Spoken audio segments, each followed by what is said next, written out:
Welcome to the show of அரசியல் நையாண்டி. இன்னைக்கு நம்ம அரசியல் தலைவர்கள் செஞ்ச கலாட்டாவை தான் பார்க்க போறோம். இது வரைக்கும் அரசியல் நையாண்டிகள பல பேரோட மீம்ஸ் கிரியேஷன்ஸை நம்ம பார்த்திருந்தோம். பட் இந்த அரசியல் நையாண்டில வர எல்லாமே பாத்தீங்கன்னா ஃபுல் அண்ட் ஃபுல் மீம் டெம்ப்ளேட்டாவே மாறிடுச்சு ஒரு காலத்துல. அது யாரு யாரு என்ன அரசியல் தலைவர்கள் எதனால அப்படி பேசுறாங்க தெரிஞ்சுக்கணும்னா இந்த வீடியோ நீங்க ஃபுல்லா பார்க்கணும். சோ வாங்க வீடியோக்குள்ள போகலாம். வந்துட்டாயா வந்துட்டாயா கழுவிக்கு மூக்கு வெறுத்த மாதிரி வந்துட்டாயா. இந்த வீடியோல முதல்ல வரப்போறது யாருன்னு பாத்தீங்கன்னா கருணாநிதி அவர்கள். ஆக்சுவலி தமிழக முதலமைச்சரா பலமுறை இருந்தவர் ஒருவர் மட்டும்தான். ஸோ இவர் இருக்கிறப்ப பிரஸ் மீட்ல ஒரு அடாவடியா ஒரு கொஸ்டின் கேட்டாங்க, உங்களை என்ன எதுவும் பண்ண முடியாதுன்னு நினைக்கிறீங்களா அப்படின்னு கேட்கிறப்ப அவரு சொல்லியிருப்பாரு, உன்னால மட்டும் இல்ல யாராலே என்ன ஒண்ணுமே பண்ண முடியாது அப்படிங்கிற மாதிரி பேசியிருப்பாரு. அதை போய் பார்த்துட்டு வாங்க.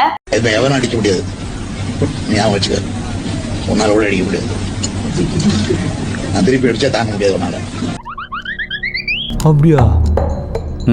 அதுக்கப்புறம் என்ன ஆச்சுன்னா ஜெயலலிதா அம்மா ஆட்சியில உட்கார்ந்த பிறகு அடுத்த நொடியே பாத்தீங்கன்னா ஊழல் கேஸ்ல போட்டு உள்ள தள்ளி இருப்பாங்க. அதாவது அந்த பிரஸ் மீட் கொடுத்த அடுத்த ஒரு மாசத்துலயே இந்த கதைலாம் நடந்துச்சு. ஸோ இப்போ வரைக்கும் இது ஒரு பெரிய மீம் டெம்ப்ளேட்டா ஆகுது அப்படிங்கிறது உண்மை.